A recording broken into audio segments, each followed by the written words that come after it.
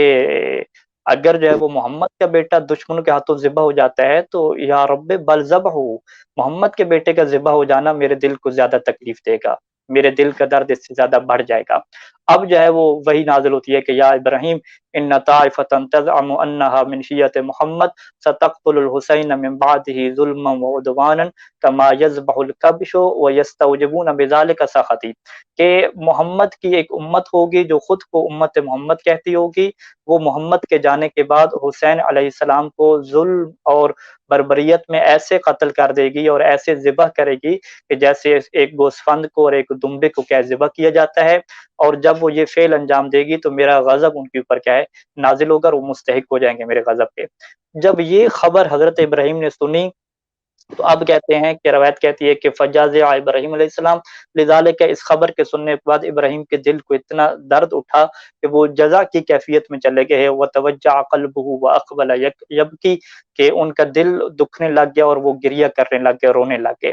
اب جو ہے وہ اللہ نے حضرت ابراہیم کی طرف وحی کی کہ یہ جو تم رو رہے ہو حسین کے اوپر اور حسین کی شہادت کو یاد کر کے، اگر تم اپنے بیٹے کے اوپر روتے اور نہیں رو رہے تو تمہارے اپنے بیٹے کے اوپر رونے کے بدلے میں یہ جو تمہارا رونا ہے حسین علیہ السلام کے لیے، اس کی وجہ سے اللہ نے تمہارے درجات بہت بلند کر دیے ہیں اور تمہیں بہت بڑا رتبہ مل گیا ہے۔ تو لہٰذا آج کے بعد پریشان نہ ہونا کہ تمہارے دل میں ایک درد ہوتا اپنے بیٹے کو ذبح کرنے کا تو تمہیں زیادہ درجہ ملتا نہیں، آج کے بعد تم جب محمد کے بیٹے حسین پہ رو رہے ہو تو اس کا اتنا عظیم ثواب ہے، اتنا عظیم درجہ ہے کہ یہ درجہ جو ہے وہ ہم نے حضرت اسماعیل کے اوپر رونے کے بدلے میں کیا ہے تمہارے لیے قرار دیا۔ اور پھر امام رضا علیہ السلام نے قرآن مجید کی یہ آیت پڑھی کہ وذالک، اور یہی وہ بات ہے کہ قول اللہ عز وجل وفدیناہ بذبح عظیم، کہ جو اللہ نے یہ بیان کیا ہے کہ ہم نے حضرت اسماعیل کے بدلے میں ایک ذبح عظیم قرار دیا، یعنی حضرت اسماعیل کے اوپر رونے کی بجائے اب تمہیں جو ہے وہ امام حسین مظلوم کربلا پہ جب تم گریہ کرو گے تو اس وجہ سے تمہارا اجر اور زیادہ بڑھ جائے گا اور تمہارے اجر میں کیا بہت زیادہ اضافہ ہوگا۔ تو لہٰذا ہم یہ کہہ سکتے ہیں کہ اس روایت کے مطابق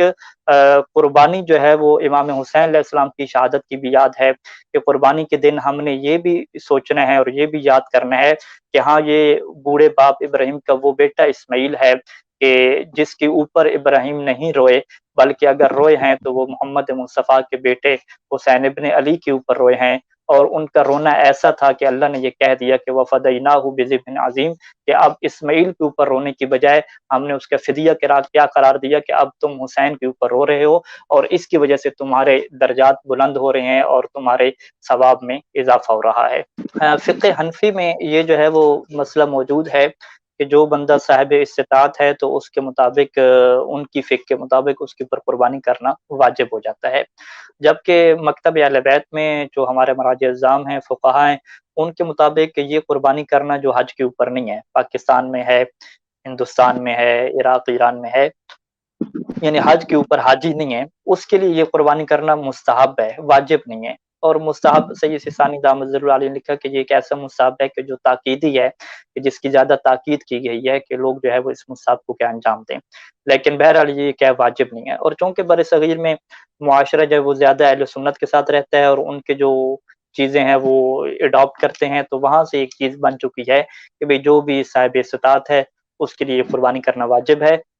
تو ہمارے بھی بہت سارے مومن یہ سمجھنے لگ گئے ہیں کہ یہ قربانی کرنا کیا ان کے اوپر ہی واجب ہے، حالانکہ یہ قربانی کرنا ان کے اوپر واجب نہیں ہے بلکہ یہ مستحب ہے، یعنی اگر کوئی صاحب استطاعت یہ قربانی نہیں بھی کرتا تو وہ گناہگار نہیں ہوگا۔ مستحب قربانی ہے، اس میں جو ہے وہ بھینس کی قربانی ہو سکتی ہے، یعنی اس میں تو ہمارے پاس وسائل شیعہ میں باقاعدہ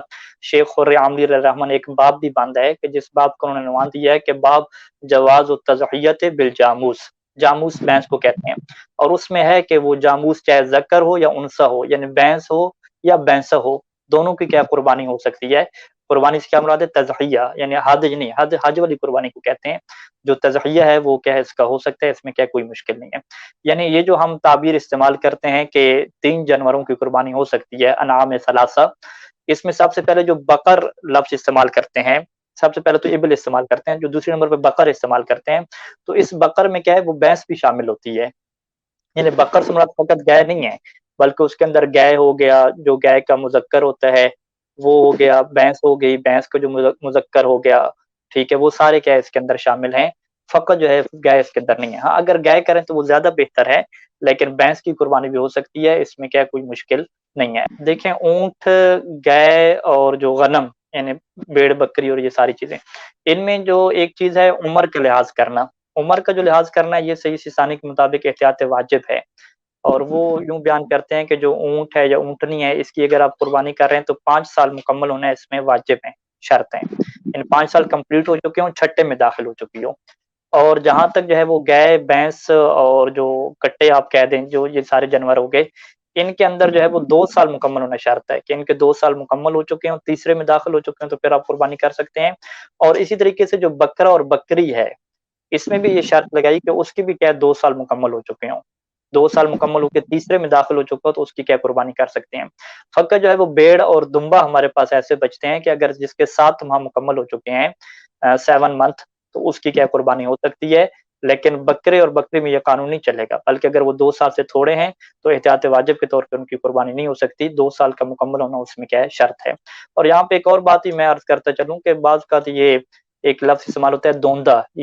جانور کیا ہونا چاہیے؟ دوندا ہونا چاہیے، 2 دانت اس کے ہونے چاہیے، تو 2 دانت ہونا اس کا معیار نہیں ہے، معیار اس کا جو ہے وہ عمر ہے، ایج ہے۔ اور اس میں صحیح سے نے لکھا کہ جو قمری مہینے ہیں یہ بھی آپ حساب کر سکتے ہیں، اور جو سالانہ ہے وہ بھی کیا ہے آپ حساب کر سکتے ہیں، یعنی اس میں آپ کو جانور کی جو ڈیٹ آف برتھ ہے اس کا پھر پتہ ہونا ضروری ہے کہ تب آپ کیا ہے اس کی عمر کا لحاظ کر سکیں گے کہ کیا اس کے 2 سال مکمل ہوئے ہیں یا مکمل نہیں ہوئے۔ فقط دانت دیکھ کر یا ان چیزوں سے آپ جو ہے وہ اندازہ نہیں لگا سکتے، باقی ماہرین کا مجھے نہیں پتا کہ ان کے اندازے کتنے پکے ہوتے ہیں، تو بہرحال معیار جو ہے وہ دانت وغیرہ یہ چیزیں نہیں ہیں، معیار ان کی عمر اور ایج ہے کہ جس کا حساب جو ہے وہ ان کی پیدائش سے لگایا جائے گا، چاہے قمری مہینوں سے لگایا جائے یا جو ہے وہ شمسی کیا ہے مہینوں سے لگایا جائے۔ یہ جو جانور کی عمر کے اعتبار سے جو صفات ہم نے بیان کی یہ تو احتیاط واجب میں آ جاتی ہیں،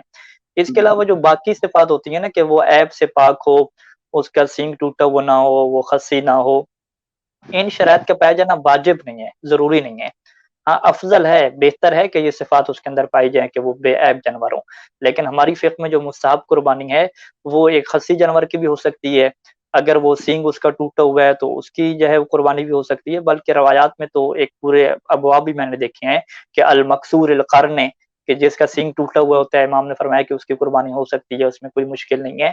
تو اس طرح کی کیا روایات موجود ہیں کہ اضحیہ اور جو یعنی جو مستحب قربانی ہے اس کی شرائط کیا سخت نہیں ہے، اس کی شرائط کیا آسان ہے، تو اس میں جو ہے وہ ہم واضح طور پہ یہ کہتے ہیں کہ عمر کے اعتبار سے صحیح سے سارے نے احتیاط واجب لگائی ہے کہ وہ تو آپ صفات دیکھیں عمر کے اعتبار سے، لیکن جو باقی صفات ہیں جناب علی، اس کا جو ہے وہ موٹا ہونا، عیب سے پاک ہونا، خسی نہ ہونا، سینگ نہ ٹوٹا ہوا ہونا، کان نہ کٹا ہوا ہونا، ان ساری صفات کا پایا جانا جو ہے وہ کیا نام ہے، افضل اور بہتر ہے۔ یہ واجب نہیں ہے کہ یہ ہوں گی تو قربانی ہوگی، اگر یہ نہیں ہوں گی تو قربانی نہیں ہوگی، نہیں بہتر ہے کہ ہوں، اگر نہیں بھی ہوں تو پھر بھی کیا قربانی ہو جائے گی۔ اچھا، اب گوشت کا جو آپ کا سوال تھا کہ گوشت کس میں رکھنا ہے، تو اس میں جو ہے وہ ہمارے پاس سامنے جو روایات اہل بیت علیہ السلام ہے، خصوصاً شیخ صدوق علیہ رحمہ نے جو ایک روایت نقل کی ہے کہ امام زین العابدین علیہ السلام کی جو ہے وہ سیرت بیان فرمائی ہے کہ وہ جو ہے وہ کیا کرتے تھے اور قربانی کے ساتھ جو ہے وہ کس طرح کرتے تھے۔ تو امام زین العابدین علیہ السلام کی یہ سیرت موجود ہے کہ وہ قربانی کے گوشت کے جو ہے وہ 3 حصے جو ہے وہ کیا کرتے تھے، ایک حصہ فقط اپنے لیے رکھتے تھے، یعنی ایک حصہ اپنے اہل بیت کے لیے خاص کر دیتے تھے، اور باقی جو 2 حصے ہیں وہ تقسیم کرتے تھے۔ اس کی تقسیم کا طریقہ کار بھی یہ تھا کہ ایک جو ہے وہ اپنے پڑوسیوں کے لیے تقسیم کرتے تھے، اور دوسرا جو غربا اور مساکین ہوتے تھے وہ کیا ہے ان کو دیا کرتے تھے۔ تو اسی وجہ سے فقہا نے یہ لکھا کہ قربانی کا جو گوشت ہے اس کو سارے کا سارا اپنے پاس نہ رکھیں، اور اس میں افضل اور بہتر یہ ہے کہ 3 حصے بنانے کے بعد 2 حصے کیا آپ تقسیم کر دیں، اور اس میں دوسرا حصہ آپ کسی کو بھی دیں، لیکن تیسرے حصہ کم از کم آپ ایک خاص کریں فقط اور فقط غربا اور مساکین کے ساتھ، یعنی آپ کی قربانی کا تیسرا حصہ کم از کم ایسے لوگوں کے پاس جانا چاہیے جو مستحق افراد ہوں، جو غریب اور غربا ہوں، ان کے پاس کیا جانا چاہیے۔ تو یہ تقسیم کا کیا طریقہ کار ہے۔ باقی اس کے علاوہ سارے کا سارا اپنے پاس رکھ لینا، یہ اس چیز کو پسند نہیں کیا گیا، اور نہ یہ سیرت اہل بیت ہے، اور نہ ہی یہ قربانی کا وہ اخلاص ہے،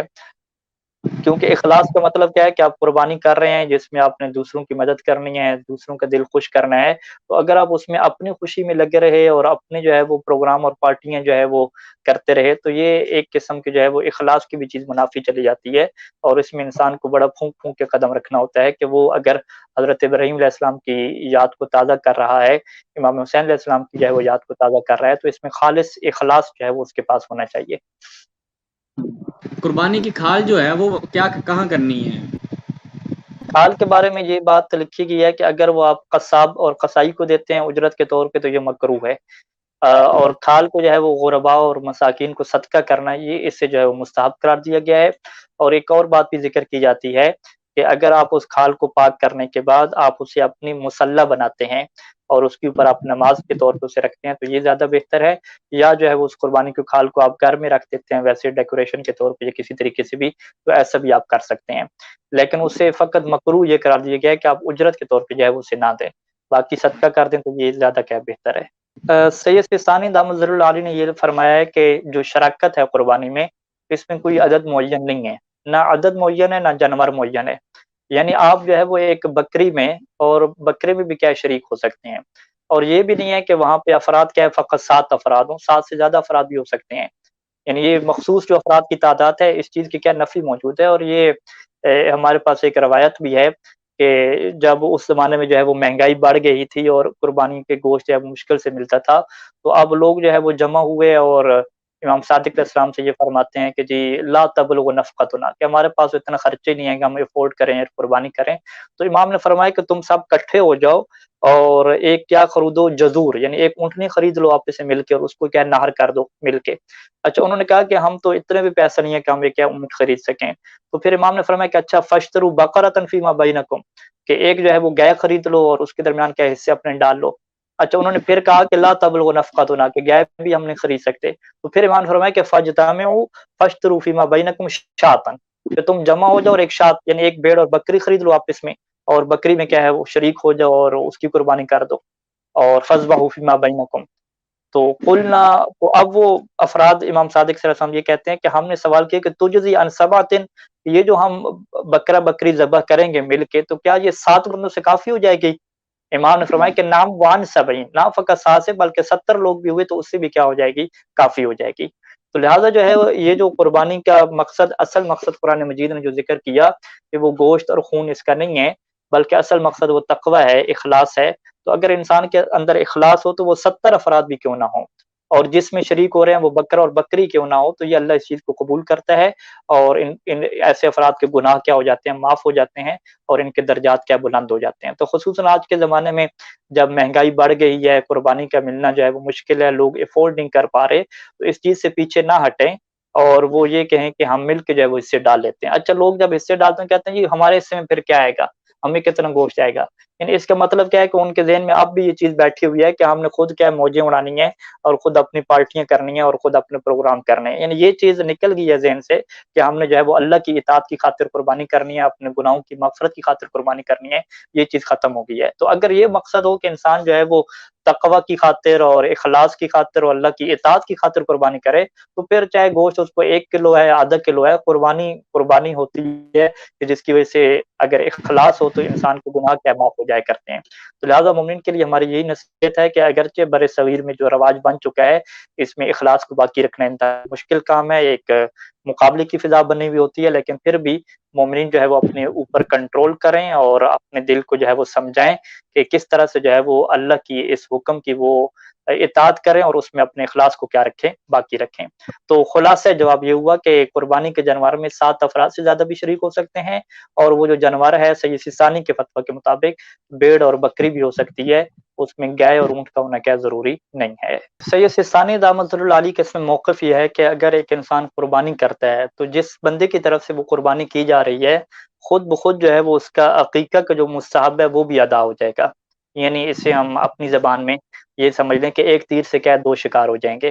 تو جو بندہ جو ہے وہ قربانی کرے گا تو جس کی طرف سے قربانی ہو رہی ہے اس کا جو عقیقہ والا مستحب ہے وہ بھی ادا ہو جائے گا. اب بعد میں اس کے اوپر یہ مستحب باقی نہیں رہے گا کہ وہ کہے کہ جی اب میں نے اپنا عقیقہ بھی کرنا ہے. تو ہم کہیں گے بھی آپ نے اپنی طرف سے قربانی کی ہے, جب قربانی کی ہے تو آپ کا عقیقہ بھی کیا ادا ہو گیا. اور اسی طریقے سے الٹ بھی ہے, برعکس بھی ہے کہ جو بندہ عقیقہ کر لے اپنی طرف سے تو اس کی طرف سے قربانی بھی کیا ہے ہو جاتی ہے. تو اس میں جو اہم نقطہ ہے وہ یہی آتا ہے کہ اس کے اندر شرائط عقیقہ کی پائی جانی ضروری ہیں. یعنی جو قربانی عقیقہ سے کافی ہو رہی ہے اور عقیقہ بھی اس سے ادا ہو رہا ہے تو اس کے اندر یہ ضروری ہے کہ عقیقہ کی تمام شرائط بھی اس کے اندر موجود ہوں. اور عقیقہ کی شرائط میں سے یہ ہے کہ ایک کے بدلے میں ایک جانور آپ ذبح کر سکتے ہیں. یعنی 3-4 بچوں کا اکٹھا کر کے بڑا بکرا یا گائے لے لیں اور 3-4 بچوں کا آپ اکٹھا کی کر دیں, ایسا نہیں ہو سکتا. یعنی عقیقہ میں اشتراک نہیں ہے, قربانی میں کیا اشتراک ہے. تو اگر قربانی عقیقہ سے کافی ہو رہی ہے تو یہ تب ہوگی کہ جب قربانی میں اشتراک نہ ہو, حصہ نہ ڈالا ہوا ہو. ٹھیک ہے, تو ہم یعنی یہ بیان کرتے ہیں کہ 2 شرطیں اس میں ہیں. سب سے پہلی شرط کیا ہے کہ جس کی طرف سے قربانی کریں گے اسی کا عقیقہ ادا ہو جائے گا, اور دوسری شرط یہ ہے کہ اس قربانی میں حصے نہ ہوں. جس کی طرف سے کر رہے ہوں اس کی طرف سے ایک ہی جانور پورا قربان ہو رہا ہو تو پھر کیا اس کا عقیقہ ادا ہو جائے گا. جو قربانی کا صحیح وقت ہے یہ یوم النحر ہے. یوم النحر جو عید کا دن ہے 10 ذی الحجہ جسے ہم کہتے ہیں, یہ 10 ذی الحجہ میں جو صحیح اس کا افضل وقت ہے وہ یہ ہے کہ سورج کیا طلوع ہو جائے. ٹھیک ہے, سورج طلوع ہو جائے یعنی بالکل روشنی ہو جائے اور سورج کی وہ ٹکی آپ کو نظر آ جائے, جس طرح ہم کہتے ہیں دھوپ نکل آئی ہے. سورج طلوع ہو جائے پہلی بات, اور پھر اتنا ٹائم گزر جائے کہ جتنے وقت میں انسان کیا عید کی نماز پڑھ لیتا ہے. یعنی آپ 10 منٹ کر لیں, یعنی سورج طلوع ہونے کے بعد 10 منٹ گزر جائیں تو اس 10 منٹ کے بعد قربانی کرنا, جانور کو ذبح کرنا, یہ وہ افضل ترین وقت ہے کہ جس میں جو ہے وہ کہا گیا کہ انسان قربان کرے. اور یہ افضل ترین وقت کب تک رہتا ہے, زوال تک رہتا ہے, نماز ظہرین تک رہتا ہے. یعنی ہم دوبارہ بیان کر دیں, سورج طلوع ہونے کے بعد عید کی نماز پڑھنے کا وقت گزر جائے تو پھر قربانی کو ذبح کرنے کا وقت شروع ہوتا ہے, اور کب تک رہتا ہے, زوال شمس تک رہتا ہے. تو یہ وہ ٹائم ہے جو افضل ترین ٹائم ہے. اچھا, اس کے علاوہ اگر کسی اور ٹائم پہ کریں گے تو قربانی ہو جائے گی, لیکن وہ جو افضل وقت ہے اس وقت میں کیا انسان نہیں کرے گا. اب یہاں پہ ایک اور مسئلہ یہ ہے کہ اگر وہ قربانی کیا ہے ابھی سورج طلوع نہیں ہوا وہ قربانی کرتا ہے تو کیا وہ کافی ہوگی. تو ہم یہ کہتے ہیں کہ اگر نماز فجر کا ٹائم ہو چکا تھا, جسے ہم کیا کہتے ہیں طلوع فجر صادق, اگر طلوع فجر صادق ہو چکی تھی تو پھر وہ قربانی کر رہے ہیں تو یہ ہو جائے گی, اس میں مشکل نہیں ہے. لیکن اگر طلوع فجر صادق سے پہلے کر دی, جسے ہم کیا کہتے ہیں سحری کے ٹائم پہ جانور ذبح کر دیا تو وہ پھر قربانی نہیں ہوگی. یعنی ویسے جانور تو حلال ہوگا, وہ آپ گوشت وغیرہ بھی کھا لیں گے, لیکن وہ جو 10 ذی الحجہ کی قربانی کا جو دن ہے اس دن کی وہ کیا قربانی شمار نہیں ہوگی. تو لہٰذا اس طرح جو ہے مومنین متوجہ رہیں کہ بعض کا تو وہ یہ کہتے ہیں کہ جی حصے بھی تقسیم کرنے ہیں, قصاب کہتے ہیں رش وغیرہ بھی ہے, تو وہ کہتے ہیں چلیں یہ سحری کے ٹائم پہ ہم آپ کا بڑا جو جانور ہے وہ ذبح کر دیں گے. سحری کا مطلب کیا کہ ابھی نماز فجر کا ٹائم پہ نہیں ہوتا, تو اس ٹائم پہ جو بھی جانور ذبح ہوگا وہ قربانی کے طور پہ درست نہیں ہوگا اور اس کی کیا قربانی ادا نہیں ہوگی. تو یہ کیا اہم نقطہ ہے. اچھا, اب قربانی کا وقت جو ہے وہ کب تک رہتا ہے, تو مستحب جو قربانی کا ٹائم ہے وہ 3 دن رہتا ہے, اور جو مینا کی قربانی ہے وہ 4 دن رہتی ہے. تو اس میں جو 3 دن رہتی ہے اس میں بھی سید سیستانی نے اس بات کو لکھا کہ جو درمیان کی راتیں ہیں ان میں قربانی کرنا احتیاط لازم کے طور پہ کافی نہیں ہوگا. یعنی اب پورا دن گزر گیا تو انسان اگر رات کو جانور ذبح کرنا چاہتا ہے، صبح جو ہے وہ دوسری عید ہے یا تیسری عید ہے، تو ان کی جو راتوں میں قربانی کرنا یہ احتیاط واجب کے طور پہ بھی کیا جائز نہیں ہے، آپ کو قربانی کیا ہے دن کو کیا کرنی ہوگی۔ تو یہ وہ وقت ہے کہ جس کے والے سے مومن کرام کیا ہے توجہ کیا رکھیں اپنی۔ دیکھیں قربانی پہ عقیقہ کی نیت نہیں کریں گے، قربانی کریں گے قربانی کی نیت سے، ٹھیک ہے، قربانی کی نیت سے جو قربانی کریں گے تو وہ عقیقہ کے لیے کافی ہو جائے گی، یعنی عقیقہ بھی اس کے اندر ادا ہو جائے گا۔ تو اب جو آپ قربانی کریں گے قربانی کی نیت سے تو اس کے اوپر احکام قربانی والے لاگو ہوں گے، عقیقہ والے کیا ہے احکام لاگو نہیں ہوں گے۔ بس اس میں آپ نے احتیاط کیا کرنی ہے کہ آپ نے عقیقہ کی نیت نہیں کرنی، آپ کی نیت یہی ہو کہ یہ جو بچے کی طرف سے ہم قربانی کر رہے ہیں، یہ کون سی قربانی کر رہے ہیں، وہ جو عید کی قربانی ہوتی ہے، جو عید الاضحیٰ کی قربانی ہوتی ہے وہ والی ہم قربانی کر رہے ہیں، تو وہ ایک الگ چیز ہے کہ عقیقہ بھی کیا اس سے ادا ہو جائے گا۔ ہاں ایک اور چیز میں بیان کر دوں کہ ایک اور چیز جو معاشرے میں اہم ہے کہ جس جانور کو انسان نے خود پالا ہوا ہو تو اپنے ہاں پالے ہوئے جانور کی قربانی کرنا صحیح سیسانی کے مطابق مکروہ ہے۔ یعنی ہم پاکستان میں جب یہ تھے تو ہم یہ سنتے تھے کہ جی وہ جانور خرید کے رکھتے ہیں، 2-3 مہینے پہلے اسے پالتے ہیں، کھلاتے پلاتے ہیں، موٹا ہو جاتا ہے، پھر وہ کہتے ہیں کہ اس کو ذبح کرنے کا زیادہ ثواب ہے۔ تو یہ بالکل ایسی بات نہیں ہے بلکہ مکروہ اسے قرار دیا گیا ہے، اور یہ روایات بھی ہمارے پاس کیا موجود ہیں۔ یعنی محمد بن فضیل جب امام علیہ السلام کے پاس آیا اور اس نے کہا کہ میں نے جو ہے وہ ایک بھیڑ پالی ہوئی تھی، اور جب میں نے اسے ذبح کرنے کے لیے قربانی کے دن پیش کیا تو میں جب اسے ذبح کرنے لگا تو وہ اس کی آنکھیں میری آنکھوں میں تھیں، تو مجھے بڑا رحم آیا کہ اتنا عرصہ میں نے اس کو پالا، ابھی جو ہے وہ خود اپنے ہاتھ سے ذبح کر رہا ہوں۔ تو امام نے السلام فرمایا کہ فقال علی ما كنت احب لك ان تفعل، کہ میں تمہارے لیے یہ بات پسند نہیں کرتا، میں اس چیز کو پسند نہیں کرتا کہ تم یہ والا کام کرو کہ لا تربین شیئا من هذا ثم تذبحوا، کہ تم ایک چیز کو خود پالو اور پھر خود پالنے کے بعد کیا ہے اسے تم ذبح کر لو، تو ہم اہل بیت اس چیز کو پسند نہیں کرتے۔ اور اسی طریقے سے جو ہے وہ امام باقر علیہ السلام، امام موسیٰ کاظم علیہ السلام سے روایات ہیں کہ جو انسان اپنے جانور خود پالتا ہے ان کو جو ہے وہ قربانی کے لیے پیش نہ کرے۔ تو یعنی دو ہمارے پاس مکروہ ہیں، ایک یہ تو مکروہ ہے ہی صحیح کہ جس جانور کو انسان نے خود پالا ہو اس نے اپنے ہاتھ سے ذبح کرنا یہ مکروہ ہے، اس کے علاوہ اپنے پالے ہوئے جانور کو اپنی قربانی کے طور پہ پیش کر دینا یہ بھی کیا مکروہ ہے۔ تو لہٰذا مکتب اہل بیت کے ماننے والے اس بات کی طرف متوجہ رہیں کہ یہ کوئی فخر کی بات نہیں ہے کہ انسان جس جانور کو خود پالے پھر خود ہی کیا ہے اسے اپنے ہاتھ سے ذبح کرے۔ اہل بیت علیہ السلام نے اس چیز کو پسند نہیں کیا، تو لہٰذا جو ہے وہ انسان خرید لے، آخری عشرے میں جانور خریدے اور اسی کو کیا ہے ذبح کرے تو یہ زیادہ کیا بہتر ہے۔ لیکن اگر اپنا جانور پالا ہوا ہے تو وہ کسی کو دے دے، کوئی اور کیا ہے اسے قربان کرے، اپنی قربانی کیا ہے اس جانور کی نہ کرے۔ تو یہ وہ اہم نقطہ تھا جو کیا ہے ہم نے سوچا کہ رہ نہ جائے، بیان کر دیا۔ اگر تو آپ زندہ افراد کی طرف سے قربانی کریں گے تو وہ تو آپ کو نیت کرنی پڑے گی اور ان کی طرف سے کیا قربانی ہو جائے گی۔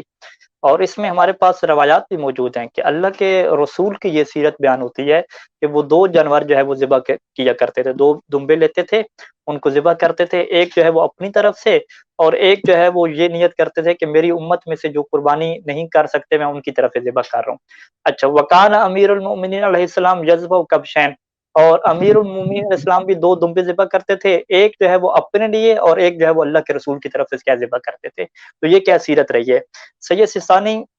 دامت ظل العالی نے یہ فرمایا کہ مرحوم کی طرف سے آپ ذبح کر سکتے ہیں، لیکن اس میں آپ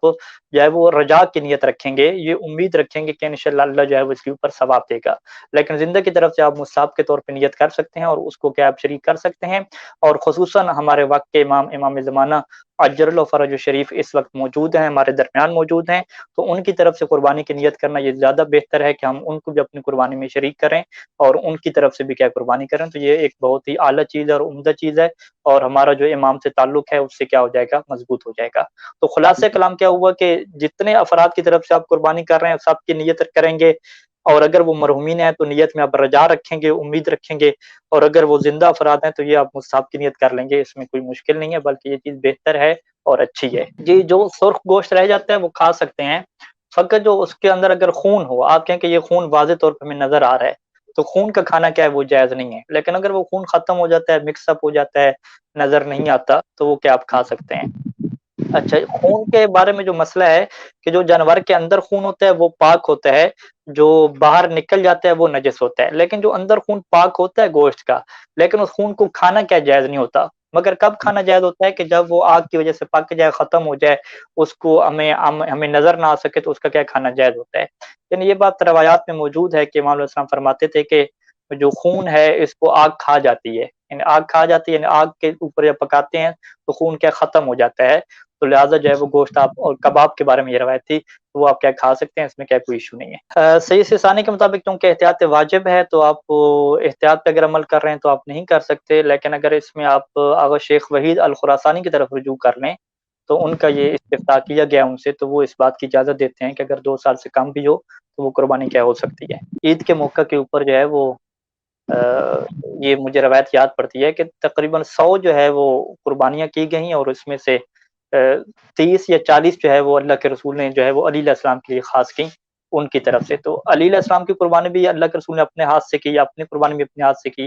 تو مولا علی السلام فخر کرتے تھے کہ میری قربانی وہ ہے کہ جس کو نہر جو ہے وہ اللہ کے رسول نے خود اپنے ہاتھ سے کیا کی ہے۔ تو یہ اہل بیت کی سیرت ملتی ہے کہ وہ قربانی کے جانور خود اپنے ہاتھ سے ذبح کرتے تھے، اور پھر وہ عطا کر دیتے تھے، سب کو کیا تقسیم کر دیتے تھے، لوگوں کو دے دیا کرتے تھے، اور اپنے جو اہل بیت ہیں گھر والوں کے لیے فقط وہ ثلث تیسرا حصہ کیا بچا کے رکھتے تھے۔ اگر 3 بھائی مل کے ایک جانور میں قربانی میں شریک ہو رہے ہیں تو عقیقہ کی نیت نہیں ہو سکتی، جیسے کہ ہم نے بیان کر دیا،